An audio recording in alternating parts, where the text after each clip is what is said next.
nosso terceiro encontro, né? Pela graça de Deus, tem sido muito bom esse tempo com vocês, está sendo abençoador para a minha vida. Tenho recebido um feedback bem positivo, muita gente está gostando de ter um espaço, né, onde a gente pode estar junto, compartilhando, trocando. Então, é uma bênção poder estar aqui com vocês. Então, primeiro, nosso encontro de hoje, o nosso tema vai ser debriefing em período de pandemia e as implicações das famílias entre culturas. O nosso próximo encontro vai ser sobre língua de herança e a manutenção de vínculos. A gente vai ter com a gente a Dani Ferreira, da Capacitação de Filhos. A gente vai estar fazendo vai ser um tempo muito especial. Muita gente tem pedido esse tema sobre a questão de língua, né? Então, a gente vai trazer para vocês em janeiro, já está marcado. Em fevereiro, a Alicia vai estar com a gente, a Alicia está aí, né, uma bênção também, alguns livros já escritos, muita sabedoria para compartilhar com a gente, então ela vai estar conosco em fevereiro, e muita coisa boa ainda Deus está preparando para nós. Outra coisa que está no meu coração é que para a gente manter uma conversa no WhatsApp, enche muito o telefone de todo mundo, né? Então, eu tive a ideia e vou colocar em prática para quem desejar. No próprio Facebook do CMM, né, eu vou estar fazendo um grupo fechado só para nós, mães de filhos de terceira cultura. Eu acho que é uma ferramenta que pode ajudar a nossa interação. Falar um pouquinho de mim, acho que todo encontro eu falo um pouco, eu estou evitando contar sempre as mesmas histórias, né? Mas o Confissões de uma Mãe Missionária surgiu no meu coração, de um desejo de compartilhar e de ter trocas a respeito da nossa experiência como mãe, como família, né?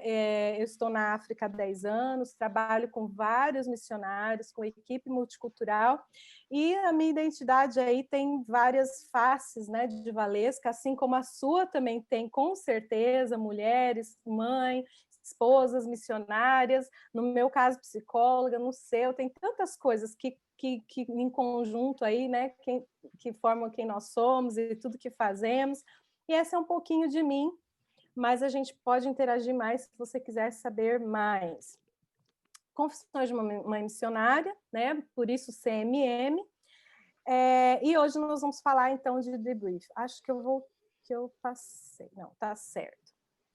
Bom, entrando no assunto, né? O que é debrief? Quando a gente fala sobre isso, é uma palavra originalmente, é uma palavra em inglês, é originalmente um termo militar, né? É um termo em inglês que retrata o processo, né? O método de acesso e de processamento de condutas, condições e resultados no retorno de um militar que vem de uma missão, né? Geralmente uma missão em outro lugar, que não é a sua casa, que não é o seu país, e ela é feita de uma forma intencional e sistemática. Se a gente fosse traduzir debrief para o português, se você colocar aí no Google, vai dar interrogatório. Mas não é essa a ideia, né? A gente não vai fazer interrogatório. Então, a gente não tem uma palavra em português que explica, então a gente colocou essa palavra mesmo. O termo ele é adaptado por profissionais da saúde mental, e responsáveis pelo cuidado emocional. Atualmente, ela é usada para descrever o acesso e avaliações de processos de transição e fechamento de ciclos de trabalhadores e equipes, né, equipes ou indivíduos. Então, assim, está fechando um ciclo, está fechando um período, né? Então, vamos parar para refletir, para avaliar, para entender, para processar. Isso é o que a gente chama de debrief, então, tá? Por que fazer debriefing? Para que fazer esse tal desse debriefing, né? Ele é parte do cuidado preventivo, gente. Né? O debriefing não é terapia, né? Depois a gente vai falar o que o debriefing não é.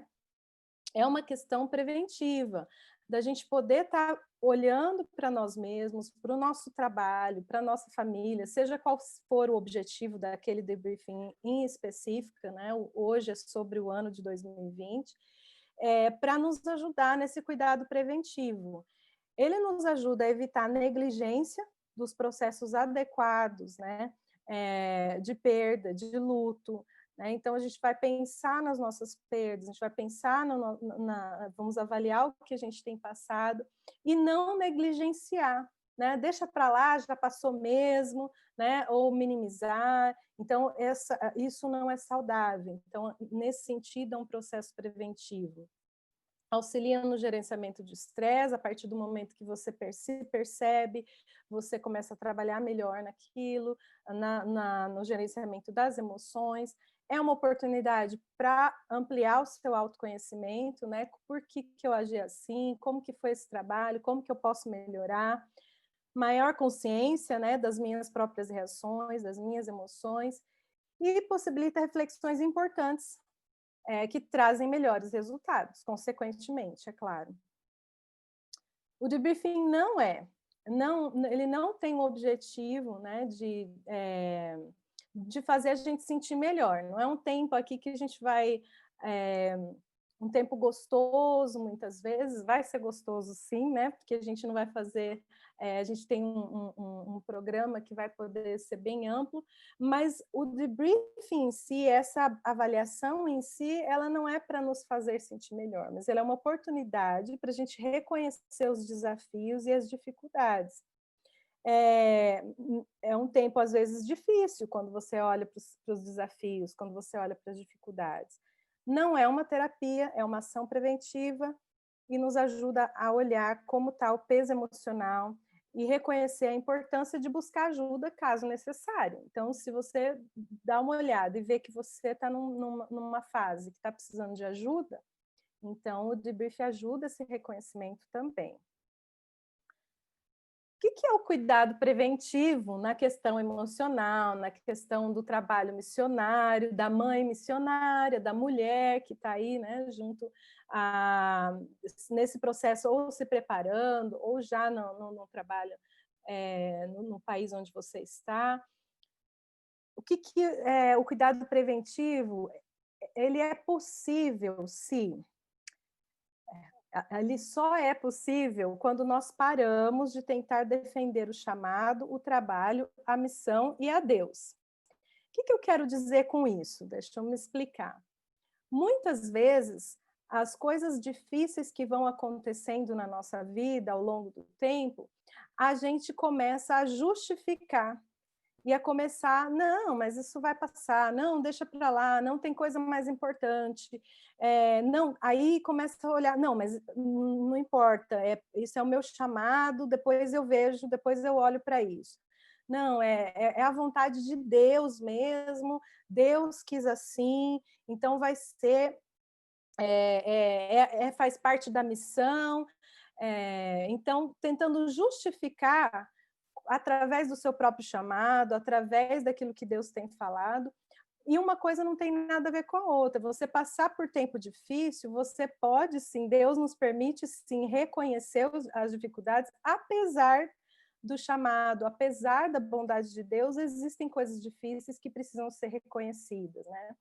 Quando paramos de minimizar e negligenciar as perdas e a dor, né? Muitas vezes a gente, não, mas tem gente pior do que eu. Não, mas eu, por exemplo, estou aqui na África, eu não posso estar reclamando do que está acontecendo, porque olha para os outros que estão lá fora, estão tão pior, como que eu posso reclamar? Como é que eu posso sentir essa dor? E acabar não se permitindo, não olhando para a sua própria dor, ou até mesmo dos seus filhos, do seu marido, da sua família. Não, a gente está passando por isso, mas não é nada não, porque tem gente muito pior, né? E quando a gente para de cobrir as dificuldades, tentando encher com pensamento positivo, né?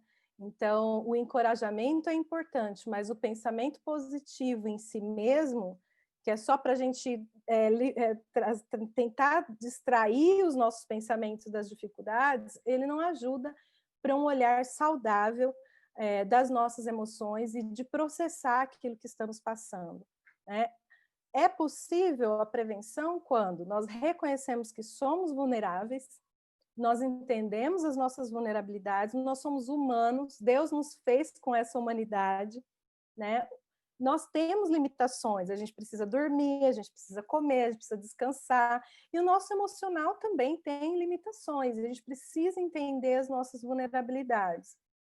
Talvez a gente não entenda totalmente, mas pelo menos reconheça nesse processo, né? Onde estão as minhas vulnerabilidades, quais são elas, e que eu sou humana, né? Tem gente que, e a gente começa muitas vezes a nossa cultura missionária no Brasil, é vendido como se o missionário fosse herói, né? Não tivesse dificuldades, não tivesse problemas, e a gente tem que estar sempre representando isso por onde a gente passa, e chega um momento que a gente acaba acreditando nisso e até acreditando que a gente é herói mesmo, que a gente não tem direito de ser vulnerável, de ter dificuldades, de ter limitações, e quanto mais reconhecer isso, né? Então, isso só é possível, o cuidado só é possível quando a gente reconhece isso, e isso nos ajuda a converter as nossas perspectivas para a realidade, né? De quem somos, da missão onde trabalhamos, do que queremos. Eu trouxe aqui, então, um versículo muito conhecido de todo mundo, né? Eclesiastes. Tudo tem o seu tempo determinado, há tempo para todo propósito debaixo do céu. Há tempo de nascer, há tempo de morrer, tempo de chorar, tempo de rir, tempo de abraçar, tempo de afastar, tempo de amar, tempo de aborrecer, tempo de guerra e tempo de paz. Interessante isso, né? Porque às vezes a gente acha que só tem tempo de alegria, né? O cristão é feliz em todo o tempo, independente da circunstância. Isso é verdade internamente na nossa estrutura como cristão. Mas Deus nos fez com diferentes emoções e diferentes limitações, e que a gente vai sentir, né? Os sentimentos e as emoções foram nos dados por Deus. A raiva, por exemplo, é uma emoção que muita gente às vezes traz para o seu contexto familiar como algo negativo, mas quando ela vem como indignação, ela é um sintoma daquilo que não está bem, né? Uma dor de cabeça, ela é desconfortável, mas ela está te apontando que alguma coisa está acontecendo com o seu corpo, e assim são os nossos sentimentos e as nossas emoções. Elas demonstram, elas fazem parte de nós, e elas, aqui, né, Eclesiastes podia estar escrevendo aqui, né? É tempo de chorar e tempo de rir. Ele não pôs só tempo de rir, né? Tem tempo de chorar também. Você pode se permitir chorar. Tem tempo de se irar também.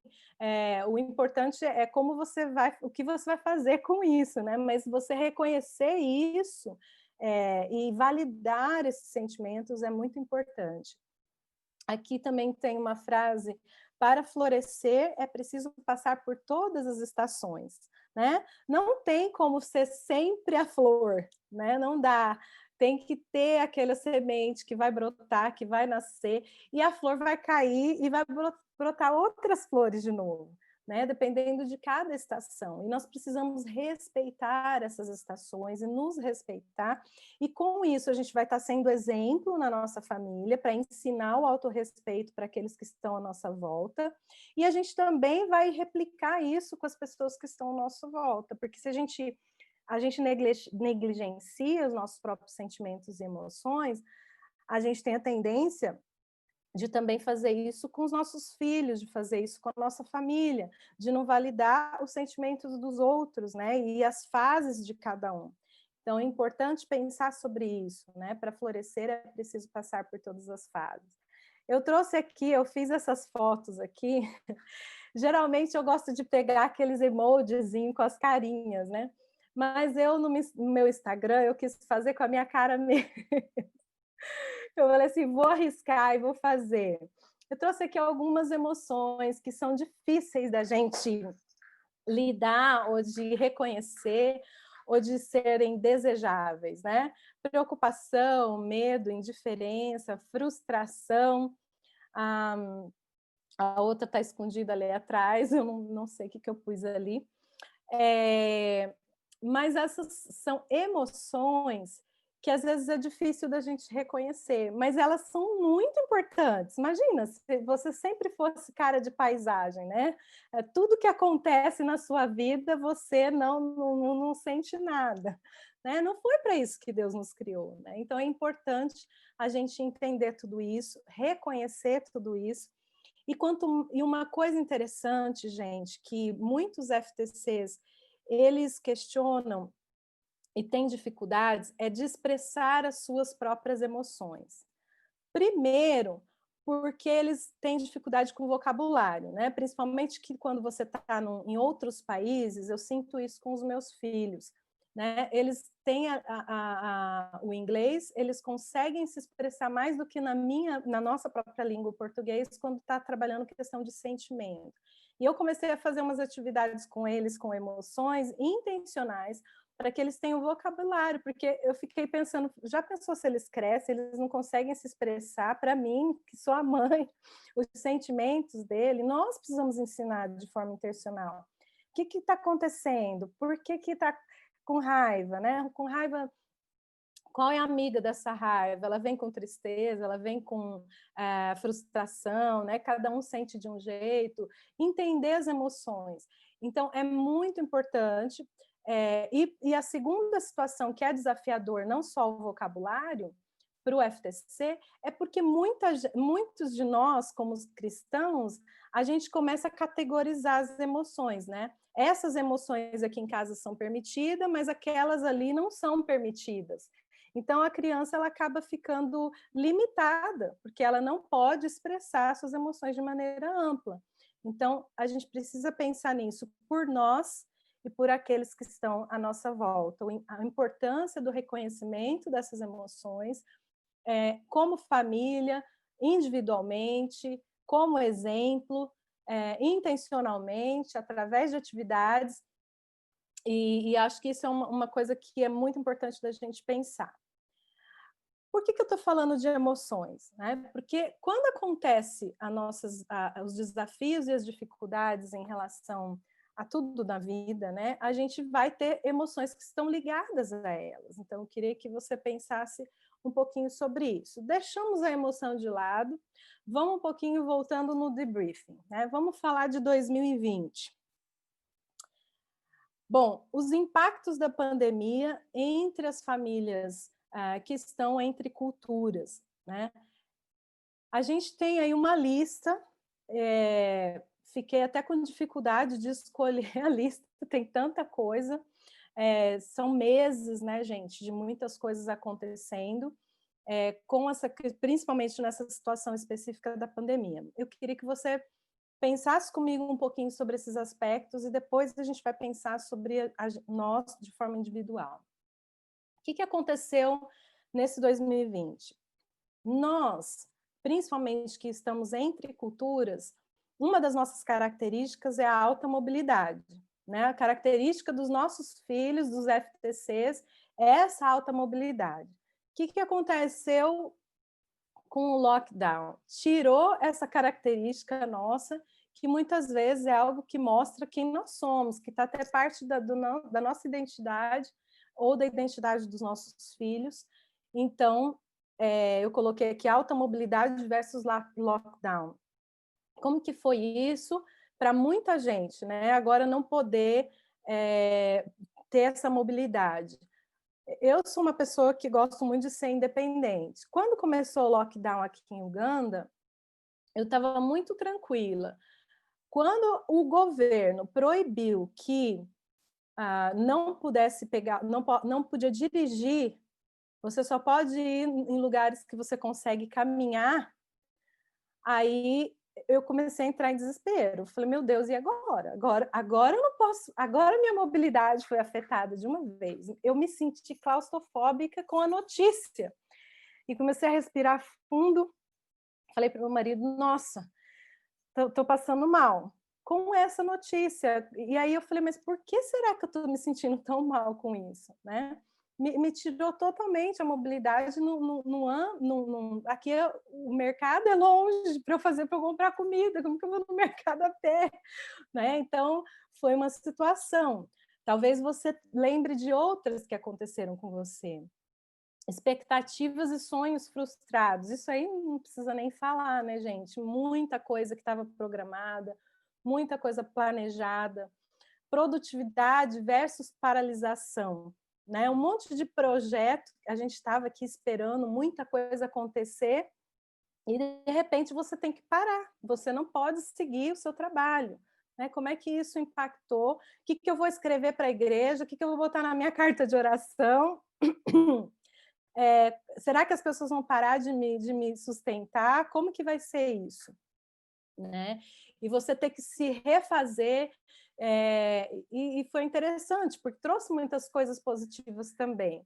Mas meu objetivo é a gente pensar nas perdas e nas dificuldades primeiro aqui. Vida em comunidade versus isolamento, né? Principalmente para os nossos filhos, né? Não poder ter aquele convívio social é tão importante, principalmente tem personalidades que são mais extrovertidas, que precisam estar junto de pessoas.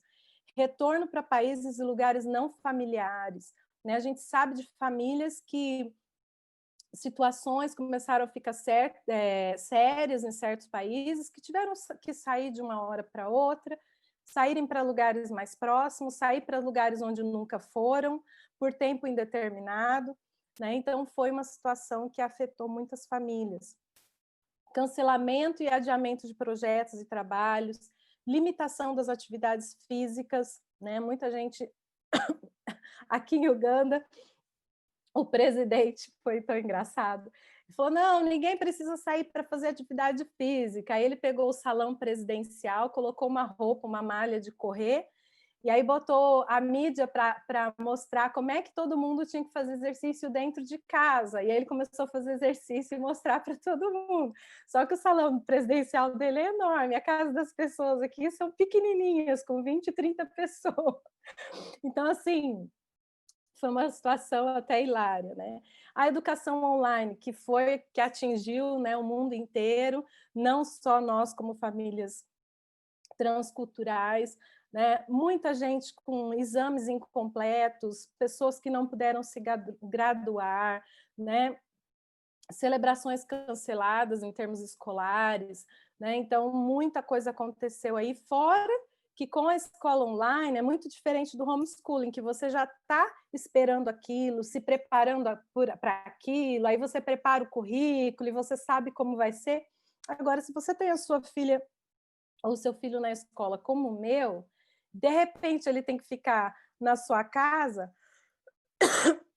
e você precisa dar atenção, né? Isso paralisa o seu próprio trabalho e você vai ter que aprender a trabalhar de uma forma diferente, fora que tem muita criança que não se adaptou, né, a esse sistema, então foi bem difícil.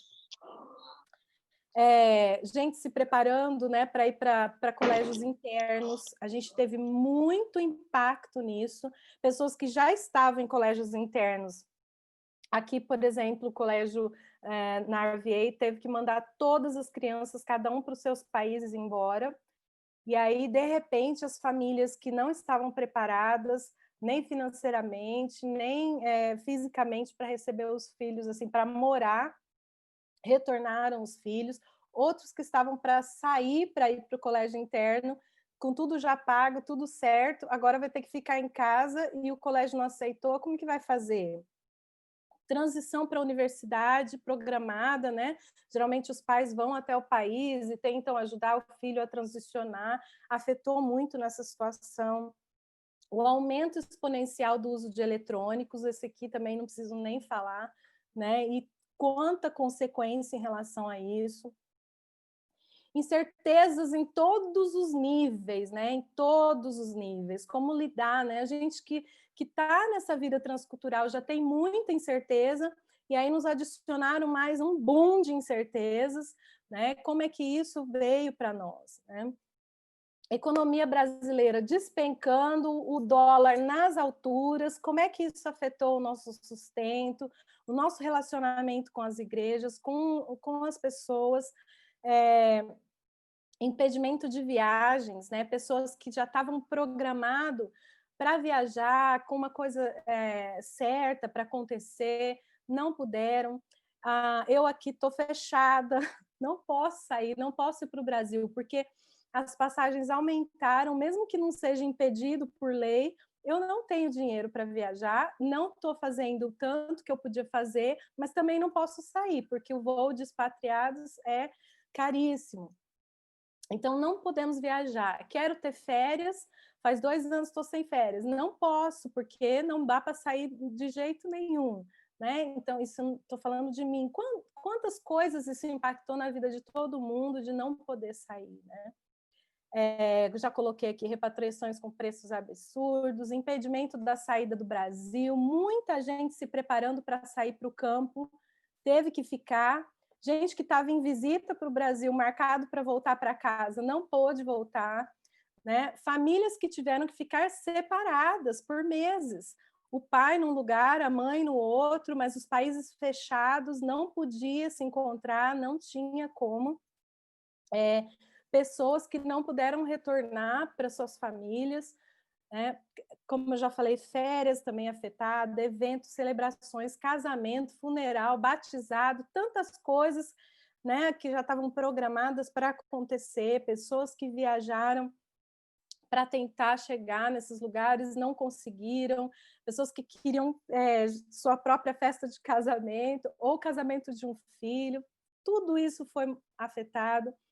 Governos e políticas imprevisíveis, tomando proveito do Covid-19, né?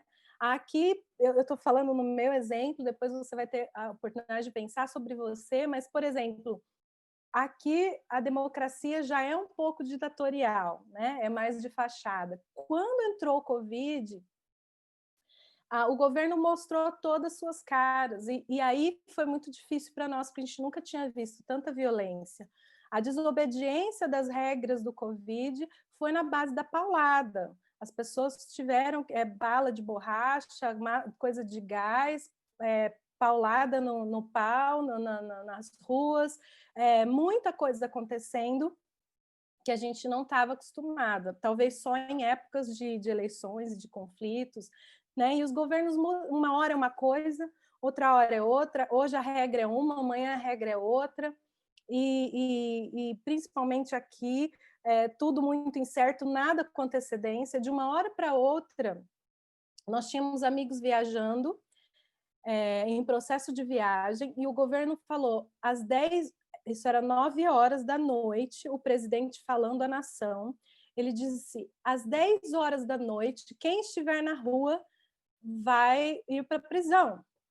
Então, você está no meio de uma viagem, você está no meio do caminho, você tem que dar o seu jeito, pessoas dormindo dentro do carro, fecharam, né?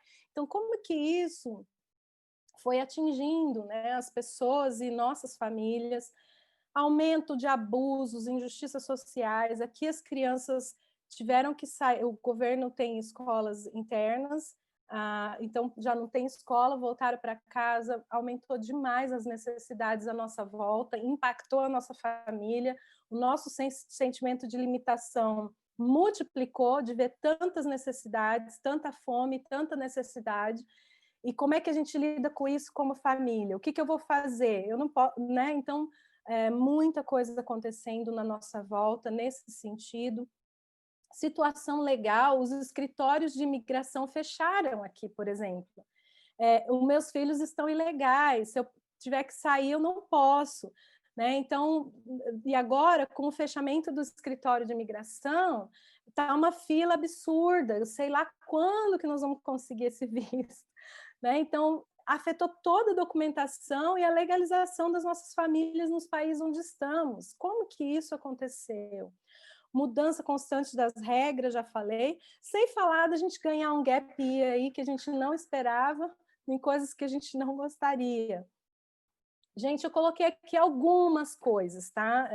Eu poderia falar aqui quase que o ano inteiro, né? Porque foi muita coisa que foi acontecendo, mas eu tentei falar algumas coisas que eu penso que pode estar diretamente relacionada a você individualmente ou à sua família. A gente vai dividir em grupos. Eu vou abrir de novo aqui, então, o meu compartilhar de tela com vocês, para a gente dar continuidade, então. mas a proposta do debriefing é a gente perceber a falta e as dificuldades para que a gente possa estar naquele processo. Agora é hora de chorar, agora é hora de sorrir, né? Do Eclesiastes que a gente falou no começo. Tantas perdas que vêm consequente dessa transição, seja qual for essa transição, mesmo quando é uma coisa boa, né? Que a gente está esperando, planejando, querendo, mesmo assim, a transição tem seus impactos na nossa vida, tem suas perdas e tem os seus lutos. Imagina quando vem de uma forma abrupta, inesperada, por tanto tempo. Então, as transições, ela eleva o nosso nível de estresse e ela altera, né, os níveis das substâncias da cortisona e da adrenalina no nosso cérebro. E o que acontece?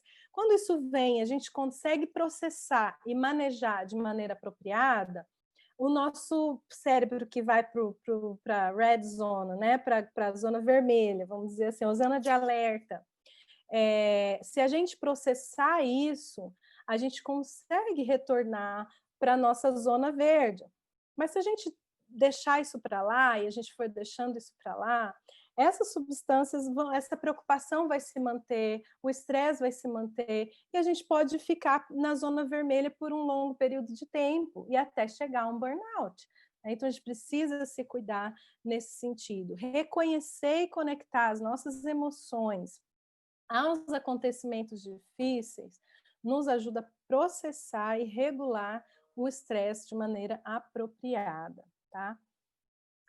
Quando a gente negligencia, a gente deixa para lá, a gente não processa os nossos sentimentos, a gente minimiza a dor, a gente justifica a dor e a gente não entende essas dores, a gente vai montando essa torrezinha, né? E a gente vai montando essa torrezinha sem base, né? Se você vê aí, essas bases aí estão caindo, né? E aí a gente vai colocando uma coisa em cima da outra, uma coisa em cima da outra e deixa para lá, uma coisa em cima da outra e deixa para lá. Mas vai chegar um momento que isso vai vir de alguma forma, né? Talvez quando, se for no caso de uma criança, por exemplo, deixa para lá, quando chega adulto essa torre cai, né? Ou se for daqui a uns anos, aí você adoece, o seu corpo sente, eu não sei, tem tantas formas de somatizar, de reagir, se a gente for montando essa torre, né? Então é importante a gente entender cada pedacinho dessa torre, processar. Quando você vai tirando, então, vai contando cada perda, você vai começar a reconstruir uma torre mais firme e mais sólida. O que é melhor? A gente tirar nós mesmos de forma gentil e de cada vez um por um, e processando e construindo de novo de uma forma mais sólida, ou a gente deixar despencar para depois construir, né? Então, a gente vai construindo, e aí a gente pode falar as coisas boas, né, que aconteceram. Então, a gente falou das perdas, a gente pode reconstruir falando das coisas boas que a gente aprendeu com todas essas dificuldades, né? A gente estava falando no nosso grupo que existem, quando a gente para de fazer as coisas que a gente está acostumado, e a gente começa a firmar nossa identidade nas coisas que a gente faz, quando a gente é impedido de fazer, a gente fica perdido, né? E a gente fala, mas peraí, quem sou eu? Agora eu não posso mais ir à igreja. Agora eu não posso mais servir em tal lugar. Agora o projeto tal dos meus sonhos não está mais acontecendo. E aí a gente começa a se perder. Por quê? Porque muitas vezes a nossa identidade está firmada no que nós fazemos e não naquilo que somos. Né? E isso pode ser muito perigoso, e o Covid veio mostrar isso para nós, né? Que muitas vezes a nossa identidade não está muito, ainda mais missionário que gosta de produzir, ativista. E aí, quando a gente tem tempo e a gente pode entender o quanto a gente está firmado naquilo que nós somos ou naquilo que fazemos. E aí a gente tem uma atividade que chama identidade âncora. A âncora é alguma coisa que firma a gente, né? E deixa a gente estável, né? A gente fala de navio, né? Então, quando a gente traz essa identidade âncora, a gente está falando de características de personalidade, dons e talentos, valores, princípios e fé. Por quê? Porque essas coisas não mudam, independente do que aconteça na nossa vida. Pode vir Covid, pode voltar Covid, pode ter transição, pode o governo mudar, mas essas coisas não mudam em nós. Por exemplo, né, se a gente é firmado na atividade, naquilo que a gente faz, isso pode mudar. Hoje eu estou fazendo aqui, hoje eu estou no encontro de mulheres, amanhã eu não sei, pode ser que eu não tenha internet, mas isso não sou quem eu sou. Né? Aquilo que eu sou não muda, então a identidade é ancorada. Por exemplo, eu gosto de passear fora, eu gosto da natureza, eu gosto de cozinhar, eu tenho habilidades, eu tenho dons, eu tenho talentos. Para onde eu for no mundo, eu vou continuar com esses meus dons, com esses meus talentos, com essas habilidades, com aquilo que eu gosto, com os hobbies que eu gosto, com os desejos que eu tenho. Eu amo a natureza. Aqui eu posso ir num lago, dar uma olhadinha no Lago Vitória. No Brasil, eu sonho, meu preferido é ir à praia, mas independente de onde eu vou, eu gosto da natureza, isso é uma identidade âncora, né? Isso faz parte de mim, faz parte da minha personalidade, faz parte das minhas características. Os meus valores, quem eu sou em Deus, os princípios, a fé, isso não muda independente de onde estivermos. Quais são as características suas de personalidade, dons, talentos, valores, princípios que formam a sua identidade âncora, que não mudam, independente de onde você for. Então, quem é você, não naquilo que você faz, mas naquilo que você é. São características que não mudam, independente das circunstâncias.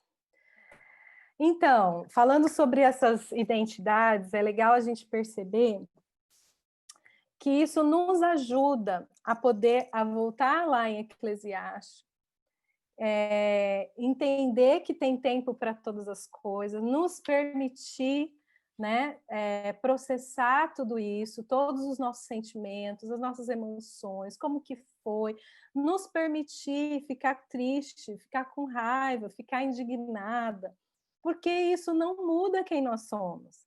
Né? Nós vamos colocar isso diante de Deus, vamos processar isso de maneira saudável, e quem nós somos diante de Deus, os nossos valores, os nossos talentos, eles vão permanecer, né? Talvez até melhorar, né? Nós vamos nos conhecer mais, vamos estar mais saudáveis quando a gente consegue processar e reconhecer as nossas perdas, a gente não deixa a nossa torre despencar, né? Então a gente vai estar cuidando da gente. Então, é importante a gente saber essas características âncoras, também porque isso vai nos ajudar, quando as circunstâncias mudarem, a gente sabe quem a gente é. Então, não só a nossa identidade em Cristo, que é o mais importante, que é a base de tudo, mas também as nossas características, né? Por exemplo, se eu sou uma pessoa que gosta da natureza, eu estou em lockdown, eu sei que isso vai me afetar de uma maneira diferente daquele que gosta de ficar mais tempo em casa. Então, como é que eu vou lidar com isso? Se eu sei que eu sou uma pessoa extrovertida, uma pessoa que está aguardando para viajar, isso me afeta de uma forma diferente, porque eu sei quem eu sou, o que eu preciso, quais são as minhas necessidades, quais são as minhas características, como eu vou lidar com isso e o quanto eu preciso de ajuda para lidar com isso. E se você sente, né, durante esse período de 2020, que muito do seu emocional foi afetado, é importante a gente entender as nossas vulnerabilidades, voltando lá no comecinho da nossa palestra, que a gente precisa pedir ajuda, e a gente pode pedir ajuda, né? Não tem problema, nós não precisamos e não somos criados por Deus para sermos heróis, né? Porque se a gente faz isso, o quanto antes, a gente impede que essa torre cresça e despenque de uma forma ainda pior. Né? Então, por isso achei muito importante a gente fazer esse balanço entre a gente entender e processar as coisas difíceis, mas sem saber quem nós somos e qual é a nossa âncora diante de Deus. Né? E a nossa identidade, a gente sabe, né? O principal e aquilo que está mais firmados mesmo, é no Senhor, né? Onde a gente for, onde a gente não for, ou impedido de ir, com tantas incertezas, a nossa identidade nos traz a segurança e a certeza. Era isso que eu tinha para trazer para vocês de conteúdo com relação ao debriefing. Por mais que a gente tenha tentado dar o tempo que podia, eu sei que tem muita coisa que poderia ser falada, né? Quando a gente faz um debriefing mesmo individual ou de equipe, que a gente trabalha com o cuidado missionário, a gente tira talvez um dia inteirinho só para fazer e trabalhar cada detalhe, cada situação, né? Não é um tempo ideal, 2 horas para falar de tudo isso e fazer um debriefing de um ano.